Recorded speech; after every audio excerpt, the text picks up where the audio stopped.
Arkadaşlar la ilahe illallah tevhiddir. Muhammed Resulullah menheçtir. Burada hepimiz selefi ekole, selefi zihniyete tabiiz. Büyük bir ihtimalle hepiniz Allahu Ekber deyip ellerinizi buraya bağlıyorsunuz veya böyle bağlıyorsunuz değil mi? Rüküya gideceğiniz zaman Allahu Ekber deyip raf'ül yeden yapıyorsunuz değil mi? Niye? Peygamber'e uymak için. Ben size soruyorum. Bu Peygamber Muhammed Mustafa sallallahu aleyhi ve sellem bize namazı nasıl kılacağımızı öğretti de Allah'ın dinine nasıl davet edeceğimizi öğretmedi mi? Bu bir. İki, namazda Muhammed Mustafa sallallahu aleyhi ve selleme uymakla mükellefsin. Allah'ın dinine davette Muhammed Mustafa sallallahu aleyhi ve selleme uymakla mükellef değil misin? İşte maalesef sıkıntı burada. Resulullah sallallahu aleyhi ve sellem namazda ellerini başına koyup namaz kılmış mı? Hayır. Resulullah sallallahu aleyhi ve sellem Mekke'de kendisine yapılan saldırılarda zerre kadar sözlü ve fiili karşılık vermemiştir. Burada namazda uyuyorsun da burada niye uymuyorsun? Namazda uymadığın zaman çok ciddi sıkıntı olmaz. Sünneti terk etmiş olursun. Namazın kabul olur. Bidat üzere bir namaz kılmış olursun ama namazın kabul olur. Menheç konusunda uymadığınız zaman sonucunu anlattım. 30 yıl sonra demokrat olursunuz. 30 yıl sonra ben bir cemaate demiştim 30 yıl sonra demokrat olacaksınız diye. Nereden biliyorsun demişlerdi. 10 yıl geçti bak geçenlerde dedim bak gidiyorsunuz demokrasiye doğru 20 yıl sonra görüşeceğiz dedim. Ama biz bunu istemiyoruz dedim. Biz sizin için dua ediyoruz dedim. Biz sizin için dua ediyoruz. Biz üzülüyoruz çünkü yeni Müslümanlar bilmezler ama her yıkılanın enkazın altında kaldık. Her örnek gösterdiğimizin altında kaldık. Her peşinden gittiğimiz enkaz haline geldi. Biz bunun altında kaldık. Defalarca altında kalmış birisi olarak adam bana diyor ki sana bu dini öğreten, sana bildiğin her şeyi öğreten oy vermek vaciptir diyor. Sen ne diyeceksin diyor. Evet. Bana bildiğim her şeyi öğreten adam şimdi oy atacaksınız diyor. Ve bunun için çalışacaksın diyor. Bunun için çalışacaksın diyor. Tekrar ediyoruz. Namazda ellerinizi niye böyle bağlıyorsunuz? Bana bir söyleyin. Hocam peygamberden böyle gördük. Bu peygamber size Allah'ın dinini nasıl davet edeceğinizi, kimlere davet edeceğinizi, nerede nasıl duracağınızı, nerede nasıl durmayacağınızı hiç öğretmedi mi? Dönemin birinde Konya'dan bazı kardeşlerle bir problem yaşadık. Ben bu kesinlikle batıldır dedim. Dediler ki hocaya gidelim konuşalım anlatsın. Geldiler ben dedim ben anlatmayacağım. Siz anlatacaksınız. Bu yaptığınızın delilini siz getireceksiniz. Getiremediler gittiler arkamdan demişler hoca hiç delil getirmedi. Ben delil getirmeyeceğim. Elini böyle bağlıyorsan sen delil getireceksin. Raf'ül yedeyn yapıyorsan sen delil getireceksin. Çarşıda pazarda Allah'ın dini adına müşriklerden para topluyorsan bunun delilini sen getireceksin ben değil. Eğer namazda ellerini böyle bağlamak delil getiremiyorsan bidattır. Namazda, rükuda Resulullah sallallahu aleyhi ve sellemin etmediği şekliyle dua ediyorsan ve bunun delilini getiremiyorsan bu bidattır. Allah'ın dini adına bir şeyler yapıyor. Çarşıda pazarda müşriklerden Kur'an-ı Kerim, Kur'an kursuna yardım diye para topluyor. Ve bunu da Resulullah'tan delil getiremiyorsan sen bidat işliyorsun, sen ehli bidatsın. Menheç konusunda en büyük sıkıntı budur. Burayı iyi anlarsanız meseleyi çözeceksiniz arkadaşlar. Burayı iyi anlarsanız meseleyi çözeceksiniz. Şimdi burada Müslümanların olmadığını düşünün. Müslümanlar yok. İçinizden bir Müslüman dedi ki hocam pazar günü İstanbul'da ben düğün salonuna oradaki pazarcıların, oradaki esnafların tamamını toplayacağım. Hepsi Müslüman değil, müşrik. Kadınları da toplayacağım. Para verip herkese diyeceğim ki bugün düğün salonuna gelene 100 lira vereceğim, 200 lira vereceğim. Herkes gelir tıklım tıklım olur. Biz para vermediğimiz zaman böyle çok kalabalık değil. Tıklım tıklım olur. Sen de gel bize bir şeyler anlat. Bu topluluğa bir şeyler anlat. Ben geldim. Sünnete göre namaz kılmanın hükmünü anlattım. Müslüman olmayanlardan, çarşıdan, pazardan toplanmış, müşriklerden oluşan bir topluluk geldi. Ben sünnete göre namaz kılmanın hükmünü anlattım. Benim yaptığım helal midir, haram mıdır? He? Helal mi, haram mı? Delil. Delil. Benim yaptığımın haram olduğuna dair ayet getiremezsiniz, hadis getiremezsiniz. Ama benim yaptığım bu fiil haramdır. Niçin? Sünnette olmayan bir şey yaptın. Resulullah sallallahu aleyhi ve sellem Mekke'de bir günden bir güne namazdan, oruçtan, namazın şeklinden, cihattan, tesettürden bahsetmedi. Bakın dikkat edin. Mekke'de iki konudan bahsedildi. Mekke'de iki konudan bahsedildi. Bu konulardan bir tanesi tevhiddi, diğeri menheçti. Peki cihattan niye bahsedilmedi? Çünkü Allah subhanehu ve teala tevhidin ve menhecin önüne ikinci bir husus girsin istemedi. İçkin için haram kılınmadı, biliyor musunuz? Tevhid ve menhecin dışında ikinci bir konu gelip kafaları dağıtmasın. Kadınların tesettürü, örtüsü, Mekke'deki kadınlar bu bizim kadınlarımız kadar kapalı değildi. Ayet inmedi. İnseydi ayet kabul etmeyecekler miydi? Elbette edeceklerdi. Tevhide kabul etmiş, bu yolda can vermeye göz almış kadınlar, erkekler, çarşafı, peçeyi, içki yasağını, domuz eti yasağını bunları kabul etmeyecek miydi? Edecekti. Ama bakın menheç o kadar önemli ki iki şeyden bahsetti Kur'an-ı Kerim.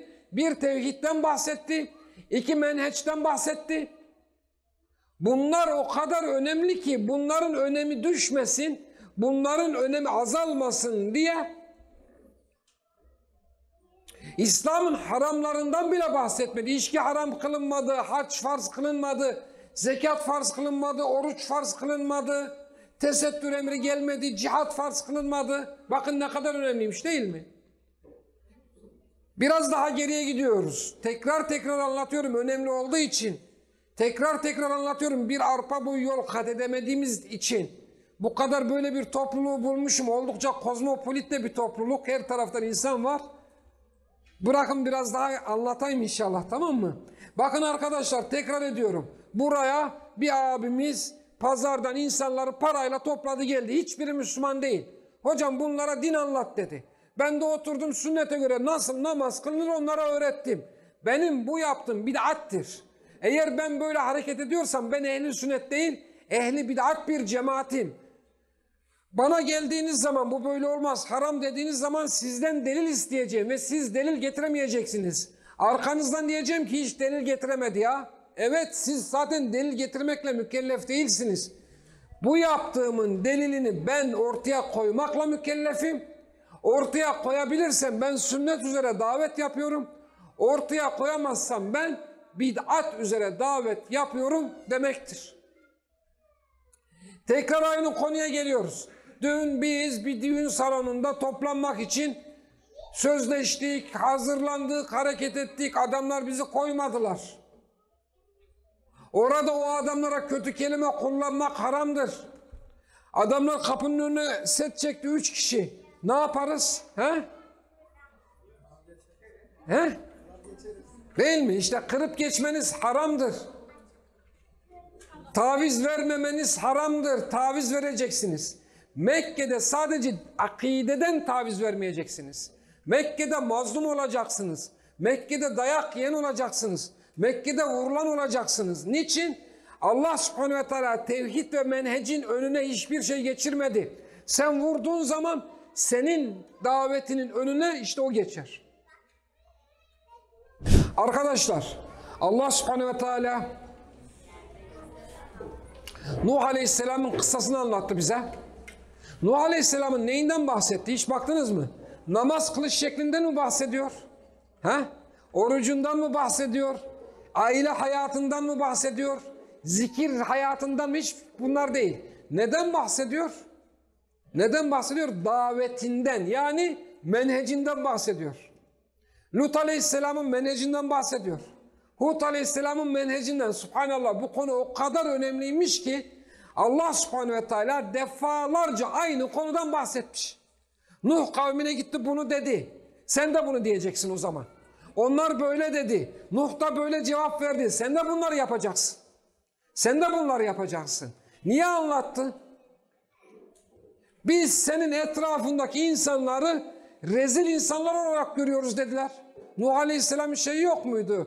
Delikanlılığı yok muydu? Sen bana nasıl rezil dersin diye ağzına bir tane patlatacak imkanı yok muydu? Dikkat edin. Allah subhanahu teala Musa Aleyhisselam'ın kıssasından bize bahsetti mi? Evet. Musa Aleyhisselam'ın kıssası bize namazı mı öğretiyor? Hayır. Orucu mu öğretiyor? Hayır. Haccı mı öğretiyor? Hayır. Zikri mi öğretiyor? Neyi öğretiyor? Menheci öğretiyor işte.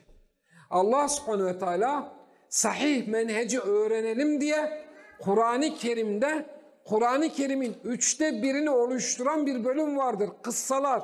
Nuh Aleyhisselam, Hud Aleyhisselam, Lut Aleyhisselam, Şuayb Aleyhisselam, Musa Aleyhisselam, İbrahim Aleyhisselam ve ilahir. Demek ki bu konu o kadar önemliymiş ki ben 10 yıldır 5 yıldır anlatıyoruz, 1 gram yol alamadık diyorum ya. Allah subhanahu teala da bana diyor ki ey Murat Gezenler bu konuyu defalarca anlatacağım. Bak ben defalarca anlattım. Öyle bir seferde anlamak mümkün olsaydı ben de bir tane Kıssalar suresi der bir peygamberin kıssasını anlatırım. Bütün insanlar anlardı diyor Allah subhanahu teala da bana öyle diyor. Bak ben defalarca anlattım. Sen de bıkmadan, usanmadan bunu defalarca anlatacaksın diyor. Buradan da benim çıkardığım sonuç bu oluyor. Bir başka husus söyleyeceğim size. İyi dikkat edin buraya. Oturun bakalım çocuklar. Şişt. Ve ila Medyen ehahum Şuayba ve ila Ad ehahum Huda diye böyle ayetler var. Veya ve laqad erselna Nuhan ila kavmih. Böyle oldu, daha doğru oldu. وَلَقَدْ اَرْسَلْنَا نُوحًا اِلَى قَوْمِ Biz Nuh'u kavmine gönderdik. Biz Hud'u kavmine gönderdik. Biz Salih'i kavmine gönderdik. Biz Şuayb'ı kavmine gönderdik. Hepsi aynı cümleyi kullanmış. Ya kavmi i'budullaha ma lekum min ilahin gayru. Lafzı lafzına aynı. Açın Kur'an-ı Kerim'e bakın. Şimdi bir düşünün. Tarihin belli bir bölgesinde bambaşka bir kavme bir peygamber gidiyor. Lafzı lafzına, kelime kelimesine, harfi harfine aynı şeyleri söylüyor. Aradan 1000 yıl geçiyor. Bambaşka bir kavme, bambaşka bir peygamber geliyor. Onları davet edecek. Ya kavmi i'budullaha ma lekum min ilahin gayru. Aradan 1000 yıl geçiyor. 300 yıl, 500 yıl geçiyor. Bambaşka bir bölgede, bambaşka bir toplulukta, bambaşka bir kavme, bir peygamber geliyor. O da aynı şeyi söylüyor. Neyi gösteriyor bu? Bütün peygamberlerin menheci birmiş. Sen sahih menheçten ayrıldığın zaman uyuma çocuğum. Sen sahih menheçten ayrıldığın zaman sadece Muhammed Mustafa'nın menhecine muhalefet etmiş olmazsın. Aynı zamanda bütün peygamberlerin menhecine muhalefet etmiş olursun. Tekrar ediyoruz arkadaşlar. Tarihin farklı farklı bölgelerinde farklı farklı zamanlarda, farklı farklı mekanlarda bir davette bulunan peygamberler lafzı lafzına, kelimesi kelimesine, harfi harfine aynı şey söylemişler. Anlıyoruz ki tarih boyunca Nuh Aleyhisselam'dan Muhammed Aleyhisselam'a kadar İslami hareketin menheci aynıymış. Mesela bir örnek vereyim. Bütün peygamberler ben sizden bir ücret istemem diyor. Niye? Bütün peygamberler ben sizden bir ücret istemiyorum. Allah subhanahu teala şuna dikkat çekiyor. Bakın menheç o kadar bir ki bütün peygamberlerin attığı adım aynı. Bütün peygamberler aynı adımı atıyor. Bütün peygamberler aynı sözleri söylüyor. Bütün peygamberler aynı şeyleri yapıyorlar. Bu kadar ama bu kadar önemlidir işte arkadaşlar.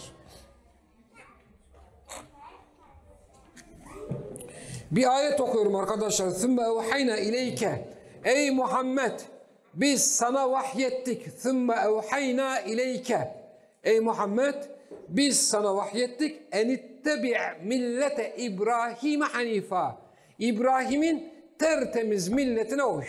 İşte bu millet nedir biliyor musunuz arkadaşlar? İşte bu millet İbrahim'in hem tevhididir hem de menhecidir. Bu millet İbrahim'in hem tevhididir hem menhecidir. Arkadaşlar bir ayet okuyayım mesela. وَاَنْذِرْ عَشِيرَتَكَ الْاَقْرَب۪ينَ Önce en yakınlarını uyar. Burada babası Müslüman olan kaç kişi var? Bir eline kaldırsın bakalım. Ne kadar az değil mi? %10. Hem babası hem annesi Müslüman olan hep az bak. Niye?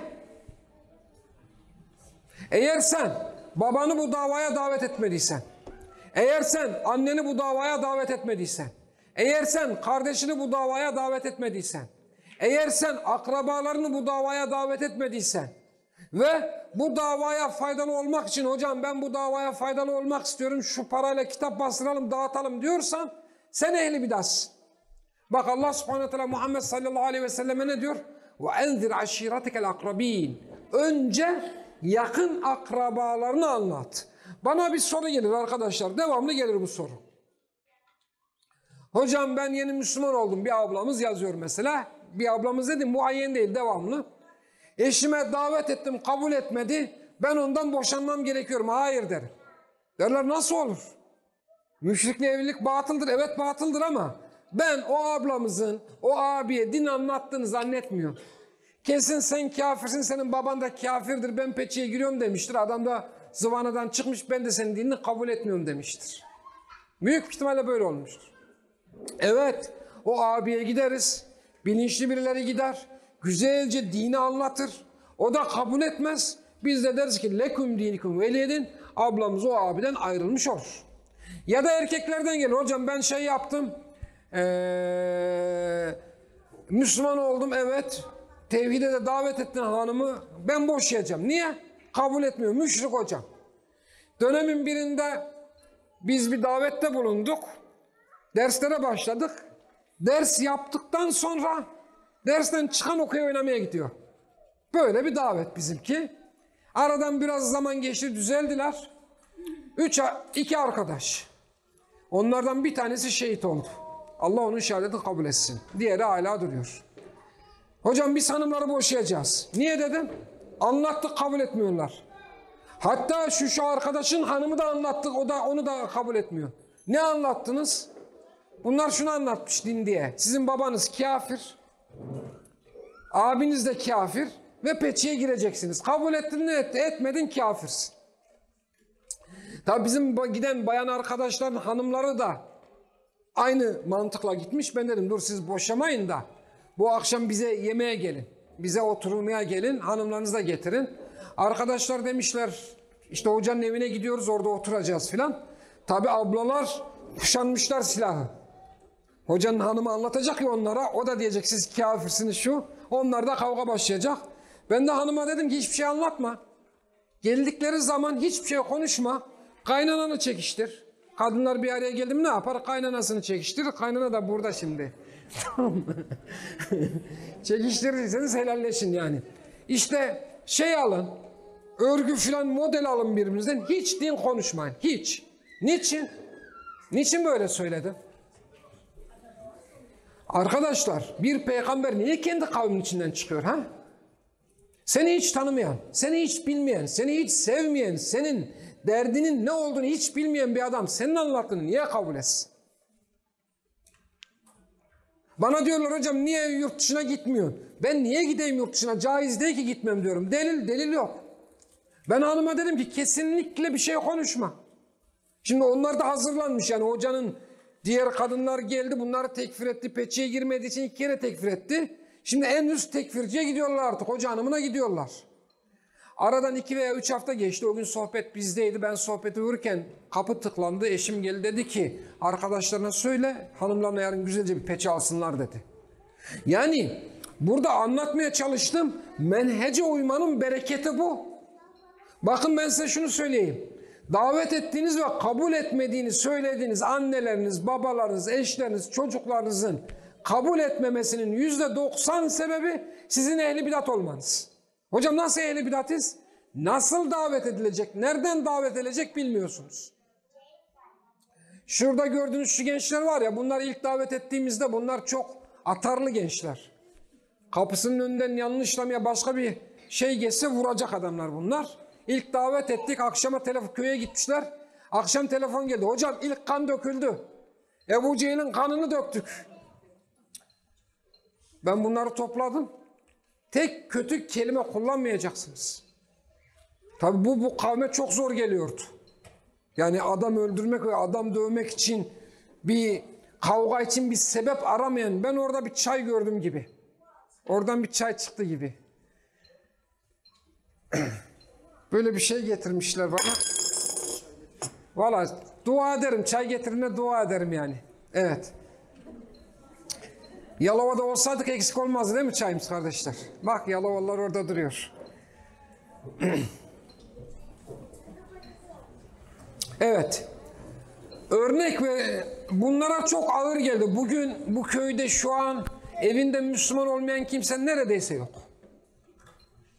Evinde Müslüman olmayan değil mi? Aşağı yukarı köyün tamamında her evde bir tane Müslüman var. Ya çocuk ya anne ya baba ya şu ya bu.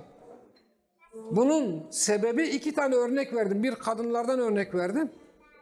Ve o peçe takmam, boşanacağım, sensin kafir diyen kadın var ya, aradan birkaç sene sonra, 5 sene sonra, 4 sene sonra kocası ben cihada gideceğim dediğinde hem de böyle bizim Suriye gibi 35 liralık cihat değildi. 80-85 gün yol gidilen Afganistan cihadı, kocası ben cihada gideceğim dediği zaman ben de seninle geleceğim, ben de cihada gideceğim deyip cihada giden kadın.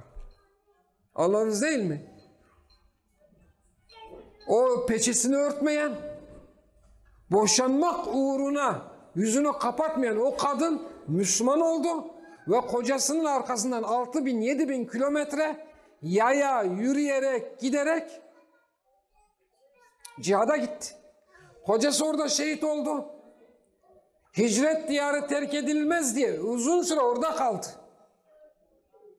Ve nihayetinde dönmek zorunda kaldı. Arkadaşlar bizim hocamız derdi ki Allah ona hidayet etsin. Yanlış tebliğ insanı ifsad eder derdi. Yanlış davet insanı ifsad eder. Yanlış davet toplumları ifsad eder. Bakın biz devamlı şundan şikayet ediyoruz. Cuma günü bazı arkadaşlar görmüştür bizim Konya'da. Biz herkes camiden çıktı. Bir tane adam hızlıca geldi. Bizim mescide girdi arkasından. Ben girdim kapıyı kapattım. 25-30 yıllık bir dostum benim. Çok eski. Yıllardır görmüyordum. Görünce hemen baş başa kalalım dedim. Biraz konuştuk. Niye çıkmıyorsun dedim. Ben tanıyamıyorum ki Müslümanlar dedi. Yani hiç bizim kuşak değil bunlar dedi. Gerçekten şu anın Müslümanını biz hiç tanıyamıyoruz. Hiç bilmiyoruz. Çok garip, çok ilginç, çok değişik Müslümanlar. Bunun sebebi de yıllarca yanlış tebliğ edildi. Nasıl tebliğ edildi size? Ben söyleyeyim size değil mi? %90'da şu. O yatmanın şirk olduğu anlatıldı değil mi size? Askere gitmek küfürdür. Toplumda kafir, anan da kafir, sen de kafirdin gel Müslüman ol. 4 tane veya 5 tane bilgi anlatıldı size. Tabii çok radikal bilgiler, çok marjinal bilgiler. Marjinal de bir kişiliğe sahipseniz tamam, tam bu benim dinim dediniz. Müslüman olduğunuzu zannettiniz. Kafada fikir var. Kafatasını aç bak ha bu Müslüman. Amelde hiçbir şey yok. Yalan var, dolan var. Her ne ararsanız var. Edepten, hayadan uzak, acayip çok garip bir Müslüman. O arkadaş öyle dedi, ağrıma gidiyor dedi ya. Oğlu da Müslüman. Oğlu babasına birkaç şey söylemiş. Babasının oğlundan çok geçmişi var. Ben de gülümsedim. Yani oğlanın yaşından daha çok geçmişi olan, bu davaya hizmeti olan adama çocuğun söylediği laflara bak. Kaldıramıyoruz dedi. Ya nefsimiz kaldırmıyor dedi. Yani o yüzden dışarıya hiç çıkmıyorum dedi. Bunu bir yılda, 1-1,5 yılda ben denedim. Yapamadığım için yani Müslümanların içerisindeyim. Herkes Müslüman, sağım solum Müslüman ama hiç tanıdığım Müslüman değil. Ben Müslümanın böyle olduğunu görmemiştim. Benim tanıdığım, bildiğim Müslümanlar böyle değildi. Ama kafir de diyemiyorsun. Çok yabancı bir memlekette zannettim kendimi. 1-1,5 yıl kendimi kapattım, hiç dışarıya çıkmamıştım ben de. Ama Allah'ın takdiri böyle oldu. Buralara kadar geldik. Evet arkadaşlar.